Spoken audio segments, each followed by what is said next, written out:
2024년이 마무리 되어가는 시점에 다시 한번 생각해보는 사자성어는 작심삼일이라는 말입니다.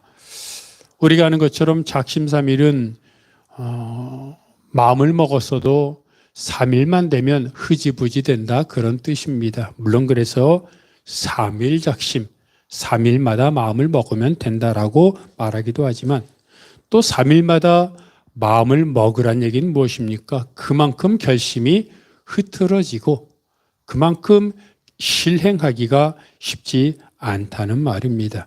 왜 그렇습니까? 전에 하던 대로 살려고 하는 본능이 있기 때문입니다. 전에 하던 대로라는 말은 보통은 긍정적인 의미라기보다는 부정적인 의미로 많이 사용되곤 합니다. 올해는 뭘 꼭 해야지, 공부를 해야지, 올해는 다이어트를 해야지, 올해는 내가 뭔가 그동안 하지 못했던 뭔가를 이루어야지 하지만 늘 보면 전에 하던 대로 돌아가 있는 날을 발견하곤 합니다. 사람들에 따라 다르긴 하지만 어려운 일이 있을 때 어떤 사람은 그것을 적극적으로 파헤쳐서 긍정적으로 해결하는 사람이 있는 반면에 어떤 사람은 그 문제를 회피하고 외면하고 도망치는 사람이 있습니다.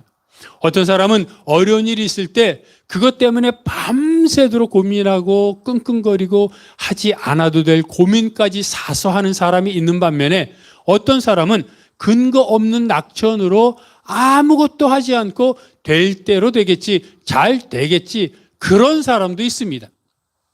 물론 성격입니다. 그런데 성격이라고 치부하기에는 같은 성격을 가진 사람일지라도 그 사람이 살아온 인생 동안에 어떻게 훈련받고 연단되고 어떤 삶을 살았던 것이 쌓였느냐에 따라 같은 성격을 가진 사람도 나중에 보면 많이 달라져 있는 것을 보게 됩니다. 결국 무엇입니까? 전에 하던 대로 돌아가 있는 모습은 나에게 있는 삶의 습관, 훈련, 연단 이런 것들이 되어 있지 않기 때문에 본능적으로 돌아가는 것입니다. 그런데 오늘 본문에 다니엘도 보니까 전에 하던 대로 했다고 말하고 있습니다.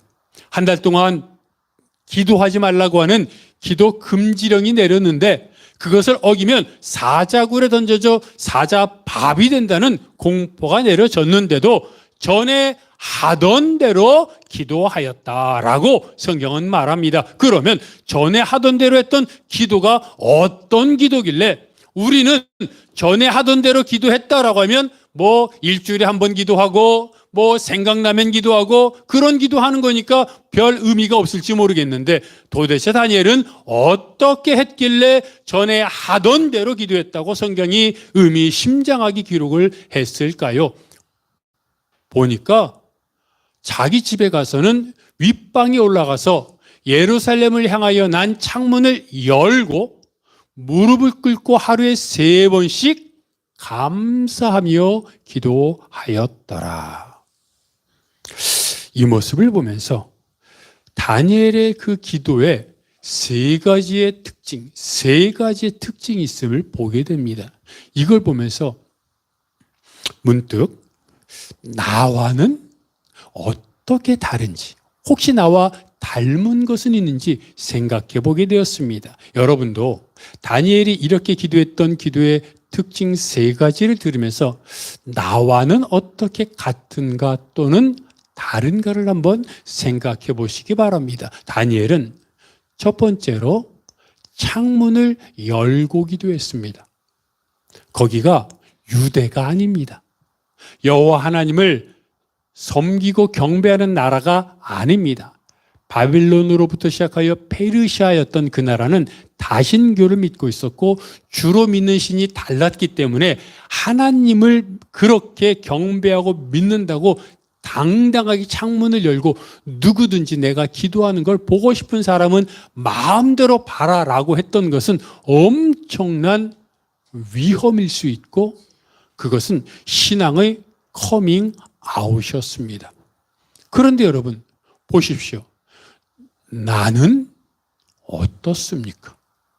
회사에 다니는데 어떤 사람들은 내가 또는 그 사람이 교회를 다녔어 라고 말할 정도로 교회 다니는 것을 모르는 사람들도 있고, 어떤 사람은 말하기를 나는 그냥 굳이 사람들에게 내가 교회 다니는 것을 알리고 싶지, 말하고 싶지, 드러내고 싶지 않아 라고 말하면서 그냥 조용히 신앙생활 한다고 하는 사람도 있는데, 그런 사람들에 비해 다신교를 믿고 여호와 하나님만을 경배하는 그런 삶을 사는 사람을 싫어하는 그 나라에서 당당하게 나는 하나님께 기도한다고 창문을 열고 신앙에 커밍아웃을 했던 다니엘의 모습을 보면서 나와는 어떻게 다른가 생각해 보게 됩니다. 두 번째로 하루에 3번씩 기도했다고 말합니다. 여러분, 집에서 하루에 3번 집으로 돌아와 기도했으니, 집에 있을 때는 집에서 왕궁으로 왔다 갔다 했을 때는 집에서 기도한 것인데, 그렇다면 출근 전에 기도하고, 그렇죠? 점심에는 집으로 와서 기도하고 또 밥을 먹고 갔을 것이고, 저녁에 퇴근해서 기도했을 것입니다. 그 말은 무엇입니까? 다니엘의 삶에 있어서 가장 중요한 우선순위는 기도였다는 겁니다. 우리는 하루에 한 번 나름 시간을 정해놓고 일정한 장소에서 기도하는 것조차 못할 때가 많이 있습니다. 그리고 그것도 바쁘거나 피곤하거나 손님이 오거나 또는 해야 할 일이 있거나 또는 다른 일에 하다 보면 시간이 지나 잠자느라 기도 못할 때도 있는데, 다니엘은 한 번, 두 번, 3번, 그것도 다니엘은 바벨론과 페르시아에서 총리 대신, 가장 높은 총리 대신을 맡았기에 얼마나 분주하고 바빴겠습니까? 그런데도 하루에 3번 일정하게 하나님 앞에 기도했다는 건 일이 중심이 아니라 하나님 중심의 삶을, 기도 중심의 삶을 살았다는 것을 우리에게 말해줍니다. 문득 나의 중심은 무엇인가? 내 머릿속에는, 내 마음속에는 하나님이 중심인가? 아니면 물질이나 또는 건강이나 다른 것들이 중심인가 하는 생각을 해보게 됩니다. 다니엘은 감사하며 기도했습니다. 그때가 유대가 아닙니다. 유대가 멸망해서 바벨론으로 끌려간 포로 생활입니다. 모든 유대 민족들이, 대부분의 민족들이 포로로 끌려와 포로 노예 생활을 하고 있었고 힘든 삶을 살고 있었습니다. 그런데 어떻게 감사하면서 기도하죠?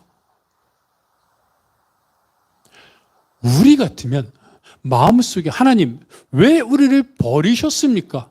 우리가 하나님을 믿는데 왜 이렇게 우리를 대우하십니까? 라고 불만과 답답함이 극에 달하고 흔히 하는 말로 하늘을 향하여 막 삿대질을 하며 그렇게 기도할 것 같은데, 다니엘은 어떻게 하여 하나님 앞에 감사하며 기도할 수 있었을까요?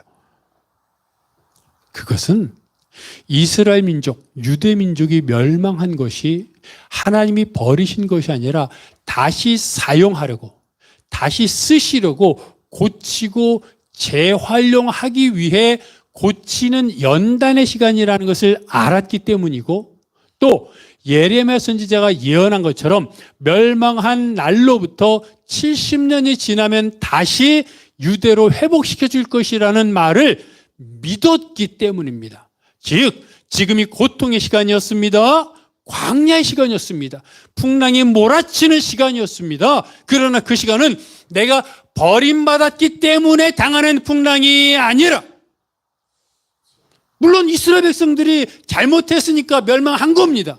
하지만 잘못했음에도 불구하고 멸망했으니 망해라, 잘못했으니 망해라 한 것이 하나님의 뜻이 아니라, 잘못했으나 다시 기회를 줄 테니 이 폭풍의 시간을 견뎌라 하는 연단의 시간이었다는 것을 알았고, 또 그 연단의 시간이 지나면 반드시 유대로 회복될 것을 다니엘은 믿었기에 그러니까 감사했던 것입니다. 왜 감사합니까? 재활용한다니까요.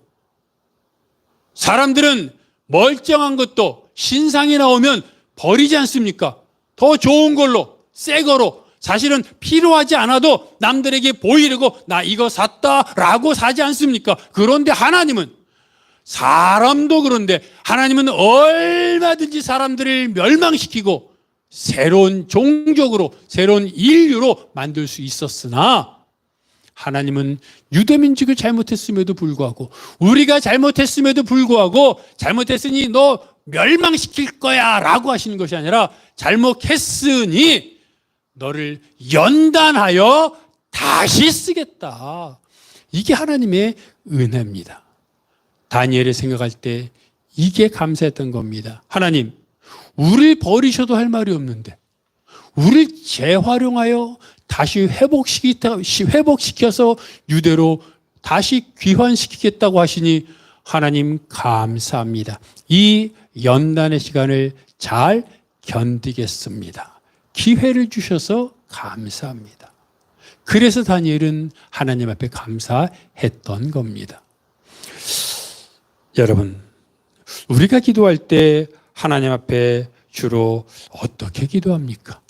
내가 고난 중에 있고 풍랑 중에 있고 내가 원하는 것이 이루어지지 않아도, 그럼에도 이 상황조차 하나님의 손 안에 있음을 믿고 믿음으로 감사하며 기도합니까?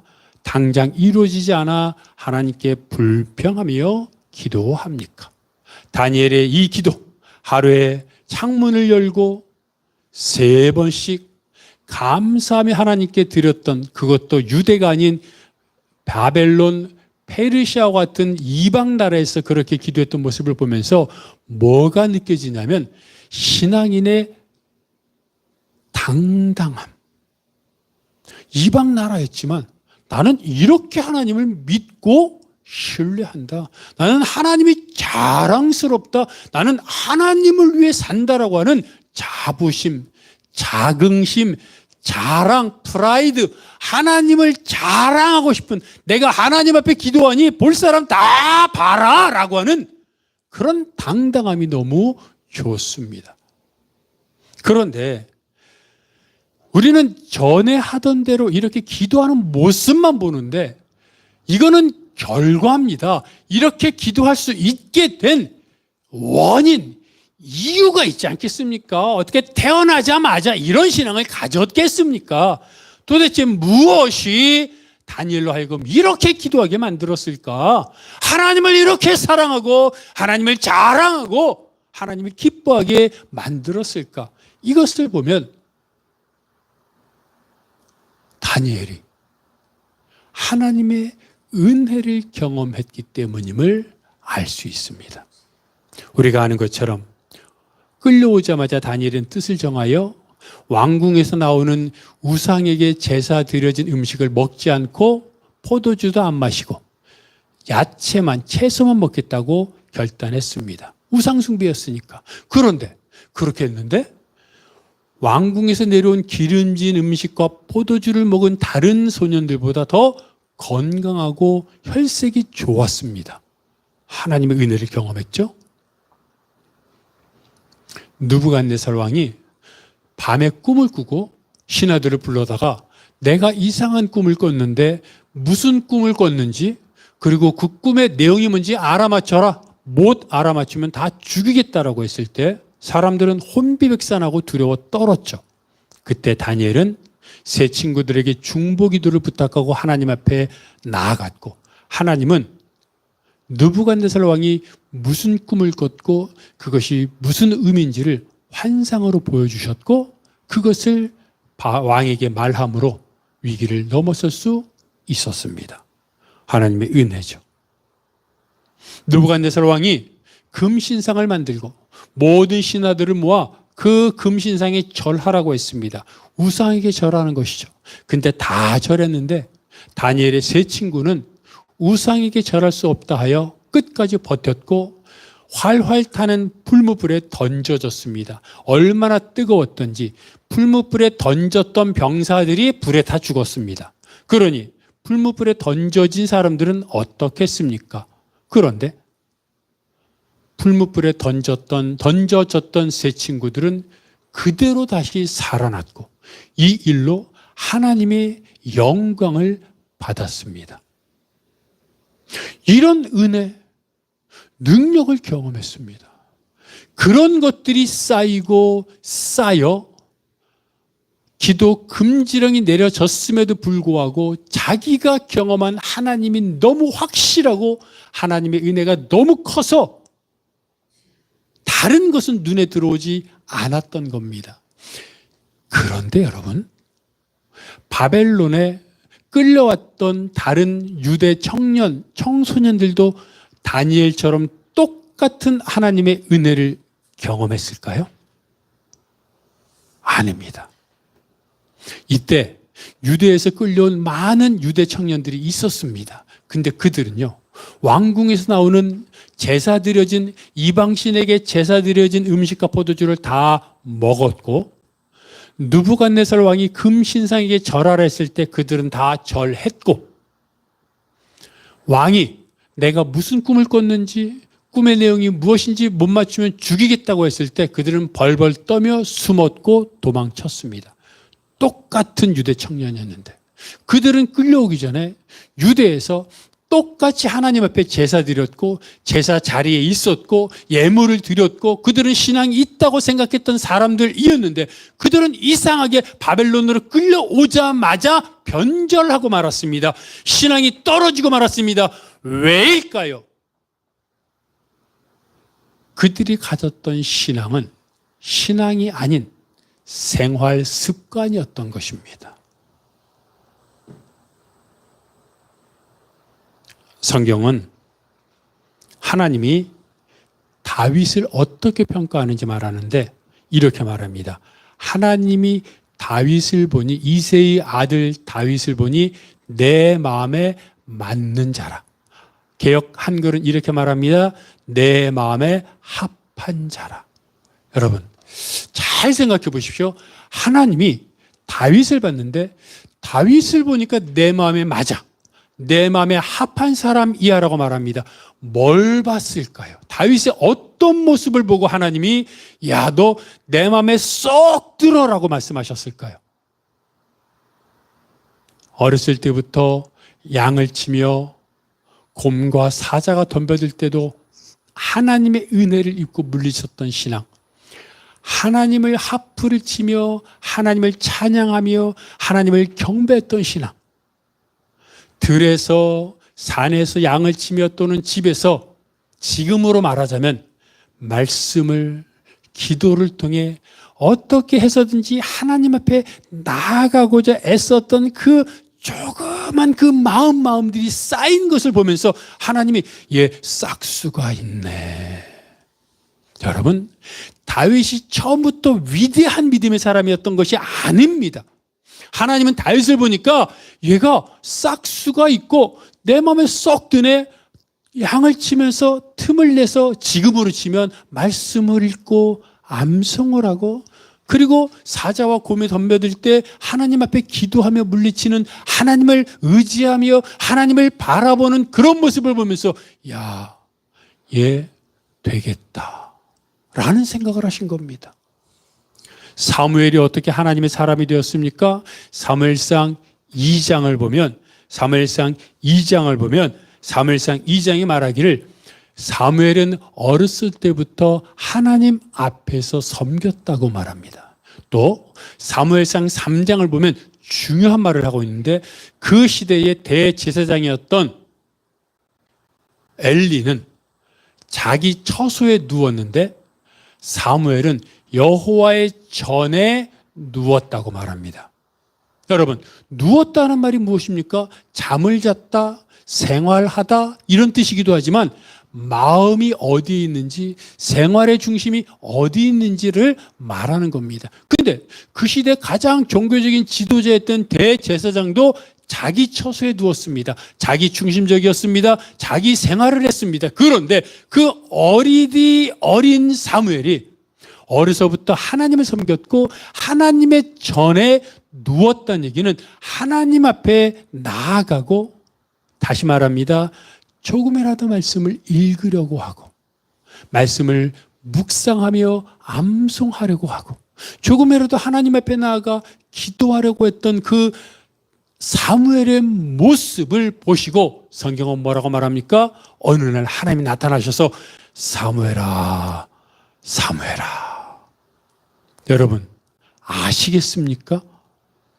다니엘이 어떻게 어렸을 때부터 하나님을 섬겼는지 성경은 말하지 않습니다. 그러나 다윗의 모습을 보고 하나님이 내 마음에 맞는 사람이라, 사무엘을 보시고 어려서부터 하나님을 섬겼고 여호와의 전에 누웠던 그런 사무엘을 보시고 하나님이 사무엘아 부르셨던 분이라면, 다니엘에게서도 하나님은 어렸을 때부터 하나님을 사모하며 말씀 앞에 나아가고자 했던 그런 신앙이 한 칸, 두 칸, 세 칸 쌓이면서 믿음의 사람이 되었고 뜻을 정했고, 그리고 결국 오늘 본문에 사자굴에 들어가서도, 사자굴에 들어갈 것을 알면서도 전에 하던 대로 기도하는 믿음의 용사가 되었던 겁니다. 여러분, 신앙은 태어나는 것이 아닙니다. 신앙은 태어날 때부터 좋은 사람으로 나타나지 않습니다. 하나하나 만들어가는 것이고 연단하는 것입니다. 요즘 많은 사람들이 핸드폰으로 시청을 합니다. 프로야구 경기도 핸드폰으로 이어폰 끼고 듣죠. 그래서 프로야구 경기를 실시간으로 생중계 볼 수 있습니다. 그런데 우리가 아는 것처럼 여러분, 같은 프로야구 중계라고 해도 핸드폰으로 보는 것과 이 커다란 화면으로 보는 것과 또는 영화관에서 보는 돌비 시스템으로 빵빵하는 음향으로 듣는 것 다르지 않습니까? 그런데 아무리 영화관에서 또는 몇 인치, 50인치, 60인치, 70인치 TV로 보는 것보다 실제로 프로야구 경기가 진행되는 운동장에서 보게 되면요, 엄청난 짜릿함과 온몸의 열기를 느끼게 됩니다. 거기서 부르짖는 그 응원의 열기, 그리고 타자들이 공을 치는 딱 하는 소리, 그리고 아나운서의 소리, 그 열기가 내 몸을 감싸면서 나도 모르게 목청껏 외치게 되고, 그래서 그 야구 경기 한 번 끝나고 나면 목이 쉬어 있는 것을 보게 됩니다. 왜입니까? 핸드폰으로 보는 것보다는 큰 화면으로 보는 것보다는 실제로 그곳에 가는 그것이 훨씬 더 나를 흥분시키고 감동시키고 참여시킨다는 겁니다. 차를 타고 가다가 또는 길을 가다가 문득 멀리 쳐다보면 멀리 산의 모습이 보입니다. 산의 모습이 푸르른 그런 모습을 보면 어떻습니까? 멋있죠. 전체적인 윤곽이 다 보이고 푸른 산이 보이고, 야, 멋있다라는 생각이 들죠. 그런데 조금씩, 멀리서 볼 땐 몰랐지만 조금씩 가보면 어떻게 됩니까? 멀리서 숲으로만 보였던 것이 가까이 가면 나무가 보이기 시작합니다. 그리고 나무 근처로 점점 더 가면 나무 앞에 불어가는 바람 소리가 휘 하고 불어닥치는 바람에 흔들리는 나뭇잎이 보이고요. 그 나무 뿌리가 흙 밖으로 튀어나오고 흙 구덩이가 있고 낙엽이 쌓여 있고 또는 벌레 먹은 나뭇잎하며 또는 그 나무 가지와 나무 결과 거기 구멍 파 있는 그곳에 기어가는 개미와 벌레들이 다 보이기 시작합니다. 무슨 말을 하는 겁니까? 멀리서 볼 때는 전체적인 것만 보이고 그리고 내가 그것을 느낄 수는 없습니다. 하지만 점점 다가가면 다가갈수록 그 실체를 보게 되고 경험하게 되고 들리고 보고 만져짐으로 인하여 멀리서 볼 때는 그냥 풍경화였지만 가까이 가게 되면 실제로 내 삶에 들어오는 나무에 손을 대면 나뭇결이 딱딱함이 만져지고 나뭇잎이 만져지고 바람이 느껴지는 그런 실제적인 경험을 한다는 겁니다. 하나님을 만나는 게 이런 겁니다. 다니엘이, 다윗이, 사무엘이 처음에 하나님 앞에 나아가 조금이라도 말씀을 읽으려고 했을 때 처음부터 하나님을 느꼈겠습니까? 하나님 말씀을 한 줄 읽고 묵상했을 때 하나님이 다가오셨겠습니까? 그런데 그 시간들이 하루가 되고 이틀이 되고 한 달이 되고 1년이 되었더니 마치 프로야구 중계를 현장에서 보는 것처럼 마치 멀리서 보던 숲에 다가가 나무의 숨결 또는 나무의 모든 걸 내가 직접 손을 대고 만지는 것처럼 그게 쌓이다 보니 하나님의 숨결이 느껴지고 하나님의 마음이 느껴지고 지금 나를 향한 하나님의 표정이 들리고 보이고 경험되는 겁니다. 그게 뭡니까? 하나님을 인격적으로 만나는 겁니다. 그런 상태의 설교를 듣고 그런 상태의 말씀을 읽으면 이전에는 그냥 스쳐 지나가던 그런 말씀이 어느덧 내 귀를 딱 치고 내 머리를 치며 내 인생을 완전히 변화시킵니다. 얼마 전에 간증을 했던 진정주 약사라고 하는 분이 있습니다. 그분은 사모이면서도 약사인데 남편이 우리 근처에 있는 광명 있죠? 가깝더라고요. 광명에 있는 큰 순복음교회 파트 전도사로 섬기게 되었습니다. 근데 이분이 이 사모가 열정이 있어서 남편이 파트 전도사여도 나도 그 교회 가서 섬기는 게 맞다라고 생각하여 다른 곳에 있던 약국을 정리하고 광명으로 왔습니다. 근데 광명으로 오면서 어떤 약국을 표방했냐면 비타민 전문 약국. 그러니까 생약, 비타민 이런저런 걸 조제할 수 있는 그 당시에는 의약분업이 되기 전에 그 당시에 이런저런 걸 조제할 수 있는 그런 기능이 있어서 그런 걸 기능하면서 조제하면서 그냥 약만 파는 것이 아니라 찾아오는 손님들에게 맞는 약을 조제해 줌으로 인하여 상담도 하고 그렇게 조제해 주면 많이 손님이 오지 않아도 나는 충분히 운영이 가능하겠다고 생각해서 또 열정이 있으니까 남편 따라 광명으로 왔습니다. 그리고 말하더라고요. 그달부터 월세를 못 냈습니다. 그래서 하나님 앞에 불평하며 기도했습니다. 하나님, 제가 남편 섬기는 교회를 따라와서 하나님 섬기려고 왔습니다. 제가 비타민 전문 약국으로 특화되려고 했습니다.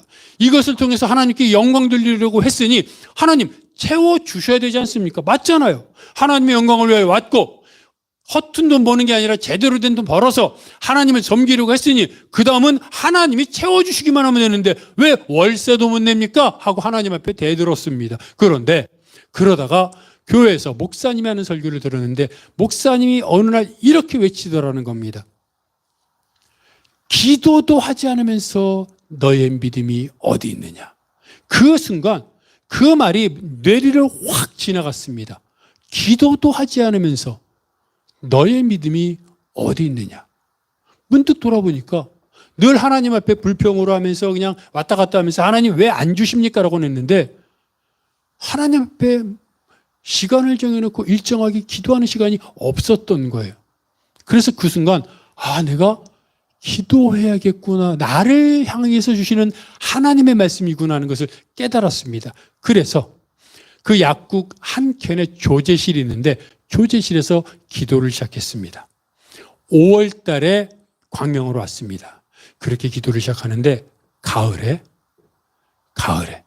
기도하는 조제실에 예수님이 오셨어요. 얼마나 황홀하고 거룩한 임재였는지 모릅니다. 예수님이 오신 걸 어떻게 합니까? 그 약사는 이렇게 말합니다. 보이지 않는데 보여요. 무슨 말인지 아시죠? 예수님이 사람의 형상으로 나타난 게 아니라 하나님이 예수님의 임재가 느껴지는 거룩한 임재. 너무 거룩해서 내가 어찌할 수 없는 그 임재가 조제실 안에 느껴지는데 그때 문득 이 생각을 했답니다. 예수님이 베드로의 배에 탔을 때 생선 비린내가 났겠구나. 저도 그 간증 들으면서 처음 그 생각했습니다. 그렇지. 배니까 비린내가 났겠죠? 예수님이 베드로의 배에 탔을 때 생선 비린내가 당연히 났겠죠. 왜 그 말을 하냐면 예수님이 그 약국 조제실에 오시는 거룩한 임재를 경험하니까 제일 먼저 사람 비린내가 나더라는 거예요. 마음속에 사람 비린내가 났어요. 특히 청결을 강조하여 늘 닦고 쓸고 정말 깨끗하게 정리했답니다. 그런데 그런 더러움이 아닌 한 예수님의 거룩한 임재가 조제실에 들어오는데 그 즉시로 사람의 비린내가 확 풍겨지는 걸 경험했습니다. 어찌할 수 없는 부끄러움, 죄스러움, 그런 것들이 느껴졌습니다. 그렇게 며칠을 있었습니다. 그래서 사흘인가요? 그렇게 있었다고 얘기를 합니다. 그리고 나서 사흘쯤 되었을 때 문득 이제 손님이 오면 밖에 나가서 또 손님도 대접하고 막 이래 되니까 밖에 있다가 문득 그 생각을 했습니다. 예수님한테 맞아. 사실 약국은 일반 약을 파는 게 아니라 처방전을 파는 거 아닙니까? 위에 있는 병원에서 처방전을 주면 처방전대로 약을 주면 그게 큰 돈이 되는 건데 그게 없었거든요. 그래서 예수님이 여기 왔으니 이번 기회에 처방전 좀 많이 주어지게 해달라고 얘기하겠다고 생각하고 맞아, 내가 왜 그 생각을 못했지? 라고 말하고 예수님 처방전 좀 주세요 라고 말하려고 조제실로 들어갔답니다. 근데 조제실로 들어갔는데 들어가자마자 눈물을 흘렸습니다. 이미 예수님이 다 알고 있었어요. 그 상황을 다 아신 예수님 앞에 얘기할 수가 없었어요. 예수님 말한 게 아니라 조제실 들어가 예수님의 임재 가운데 얘기하려고 했는데 이미 예수님이 알고 계심을 깨닫고 나니까 울기만 했고 처방전을 달라는 얘기도 못했습니다. 그렇게 며칠을 하나님의 임재, 예수님의 임재를 경험하고 느꼈습니다. 근데 변화는 없었습니다. 실제로 무슨 돈이 된다거나 그런 건 없었습니다. 임재가 있으면 내가 변하는 것이지 돈이 생기거나 뭐 이런 게 아니라는 건 우리 알지 않습니까? 근데 실제로 예수님이 임재를 경험했는데 하나님 앞에 그 임재를 경험하고 나서 그 사모 약사가 다시 하나님 앞에 헌신합니다. 주님, 이 약국을 드리겠습니다. 제 인생을 원래 드렸지만 이 약국도 드리겠습니다. 약국 개설증, 약사 면허증 뭐 있는 거 다 주님 앞에 드립니다. 주님, 근데 제가 돈은 없는데 돈은 못 드리지만 제가 약국 뭐 다 드리겠습니다라고 드렸습니다. 다시 한번 헌신하는 계기가 됐던 것이죠. 그리고 나서 무슨 일이 있었냐면 남편 목사님이 이제 약사로 20년 정도 했으니 한번 그 경험을 바탕으로 책을 한번 써보라고 권유를 합니다. 그래서 망설이다가 20년 정도 했으니 경험을 통해서 아까 비타민 전문 약국이라고 하지 않았습니까? 단순히 약사로서가 아니라 어떻게 하면 병이 낫고 나름 개발하고 연구한 것들을 책으로 썼습니다. 500권을 발간해서 무료로 오는 손님들한테 줬습니다. 그렇게 쓰고 나니까 유튜브를 하고 싶어졌습니다. 유튜브가 돈 드는 거 아니니까요. 핸드폰으로 하면 되니까. 그래서 핸드폰으로 하면서 한 50개 정도 영상을 만들어서 유튜브에 올렸습니다. 그런데 그게 대박이 났습니다. 그 뉴스를 동영상을 보고 또 책을 통해서 본 사람들이 그 생약과 비타민과 이것을 만들었던 것들이 사실은 그 전부터 좋은 효과가 있었거든요. 근데 유튜브와 책을 통해서 그것이 알려지면서 전국에서 사람들이 몰려오기 시작한 겁니다. 그래서 이분은 이렇게 말합니다. 20억 정도 교회를 신축하려면 20억 정도 드는데 그래서 하나님 제가 최소한 20억은 있어야 되지 않겠습니까? 그랬는데 간증 말미에 이렇게 얘기하더라고요. 올해는 제가 이런 얘기 해도 되는지 모르겠는데 올해는 20억이 아니라 200억이 될 것 같습니다라고 말을 합니다. 오해하지 마십시오. 돈을 말하는 것이 아닙니다. 예수님의 임재를 경험했어요. 그 전에도 주님을 위해 살겠다고 했는데 예수님의 거룩한 임재를 경험하고 나니까 자신 속에 있는 것들이 다 씻겨져 내려가잖아요. 그래서 자신을 다시 드렸어요. 약국을 드렸어요. 그리고 이분이 나름 돈이 필요했던 건 그걸로 해외여행 가려고 한 것이 아니라 계속 섬기고 나누고 베풀려면 돈이 있어야 되니까 하나님 섬기려고 하는데 없잖아요 해서 필요했던 것인데 그렇게 주시니 그걸 또 베푸는 거예요. 근데 그 계기가 됐던 게 뭡니까? 조제실에 찾아온 하나님의 예수님의 임재였어요. 여러분, 다니엘이 바벨론으로 끌려왔는데, 끌려왔으니 시키는 대로 하는 게 정상인데 어떻게 감히 그 상황에서 나는 채소만 먹겠습니다라고 흔히 항명을 합니까? 왜요? 하나님의 거룩한 임재를 경험했거든요. 뭐가 무서워요? 하나님의 임재를 경험했는데, 이 세상을 살아가는 것은 세상의 권력이나 물질인 것처럼 보이지만 그것이 아닌 하나님의 권능과 하나님의 임재를 경험하고 나면 이 세상의 권력이나 물질이나 그 밖에 다른 것은 하나님이 적재적소에 주시고 하나님의 방법과 하나님의 때에 주신다는 것을 내가 경험해서 아는데 왜 더 이상 하나님을 경배하지 못하느냐 하는 겁니다. 그러자 다니엘이 사자굴에 던져진다는 것을 알고서도 전에 하던 대로 기도했던 것입니다. 여러분, 예수를 믿는다고 하는 사람들은 많이 있습니다. 그런데 정말로 하나님의 임재를 경험하며 하나님을 인격적으로 만나며 내 목숨까지도, 내가 가진 한 푼의 돈까지도 다 주를 위해 섬기겠다고 하는 그런 헌신된 신앙을 가진 사람들은 정말 극소수입니다. 우리는 그런 삶으로 살아가도록 애써야 합니다. 그렇게 하나님 앞으로 나아갈 때 다니엘처럼, 다윗처럼, 사무엘처럼 여호와의 전에 누울 때, 다시 말하는 게 교회 와서 잘하는 말 아닙니다. 하나님 앞에 나와 말씀을 읽고 묵상하며 하나님을 묵상하며, 하나님 내가 뭘 해야 기뻐하실까요? 하나님 제가 뭘 해야 하나님 좋아하실까요? 생각하며 살아갈 때 하나님이 느껴지고 말씀이 들리고 마음이 경험되고, 그리고 하나님이 원하시는 그렇게 베풀고 용서하고 나눠줄 때 내 마음이 기뻐지는 걸 어떻게 합니까? 아니, 내 마음이 행복해지는 걸 어떻게 해요? 돈을 썼는데 행복하고 돈을 더 쓰지 못해 미안하고, 이게 행복 아닙니까? 다니엘이 그래서 전에 하던 대로 기도했던 겁니다. 여러분, 우리도 다니엘처럼 하나님의 은혜를 경험하여, 하나님 저도 주님을 위해서 살고 싶습니다. 저도 주님의 거룩한 임재 경험하며 날마다 말씀 앞에 서고 싶습니다. 그런 결단하면서 하나님 말씀 앞에 서십시오. 하나님 임재 앞에 서십시오. 하나님 예배자리에 날마다 나아가서 전에 하던 대로 하나님을 찬양하며 하나님을 기도하며 하나님을 마음껏 누리는 여러분이 되시기를 바랍니다. 이제 우리 말씀을 기억하면서 다 함께 일어나 내일 일은 난 몰라요 찬양합니다.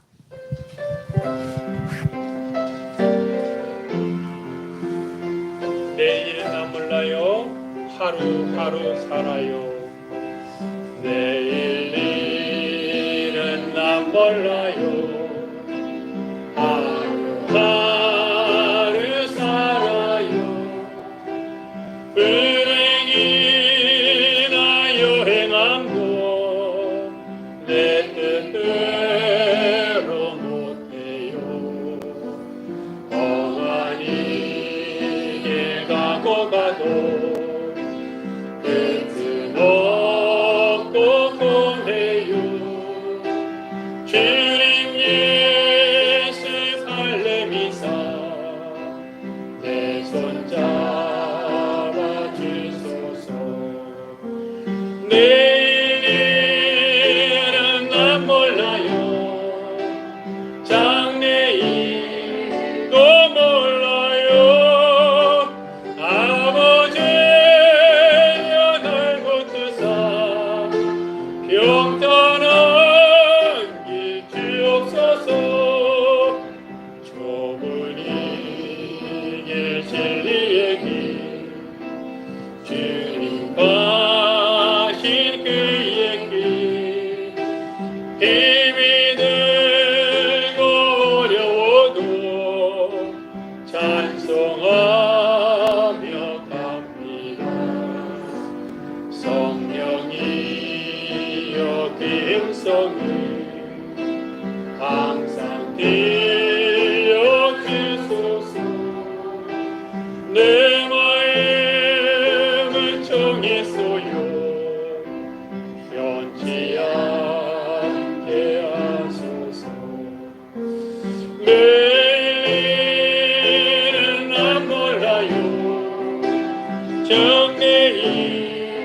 몰라요.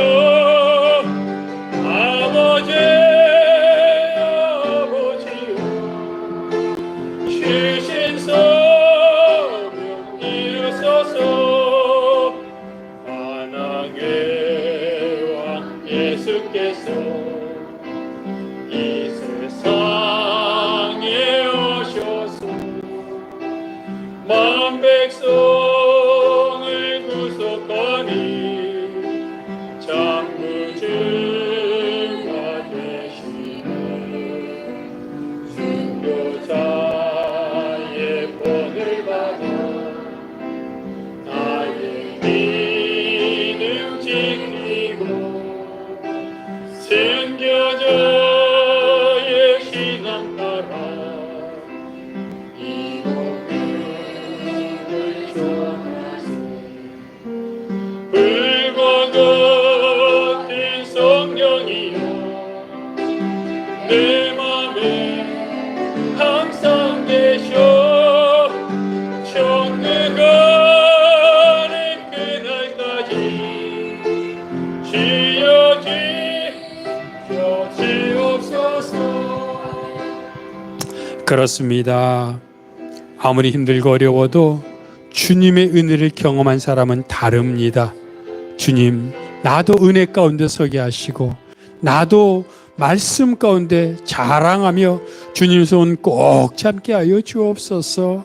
그래서 하나님을 기쁘시게 하고 하나님을 웃게 하고 나 때문에 하나님을 시원하게 하는 그런 인생 살게 하여 주시옵소서. 함께 통성으로 기도하겠습니다. 하나님 아버지, 하나님, 오늘도 하나님 앞에 나왔습니다. 어수선하고 뒤숭숭한 이런 시대에 우리만큼은, 나만큼은 하나님을 기쁘시게 하게 하시고 정말로 주여 다시 일어나 다시 결단하여 다시 주님 앞에 나아가 하나님만 바라보며 하나님만 기억하며 하나님의 손만 잡으며 하나님께 시선을 맞추는 인생 되게 하여 주시옵소서. 아버지 하나님, 오늘도 하나님을 바라봅니다. 다니엘이 사자굴에 던져질 것을 알면서도 개의치 않고 신경 쓰지 않고 주님 앞에 나아가 자랑스러워하며 기도했던 것처럼 우리도 하나님을 자랑스럽게 하시고 우리도 하나님을 자랑하게 하시고 하나님을 기쁘게 하시고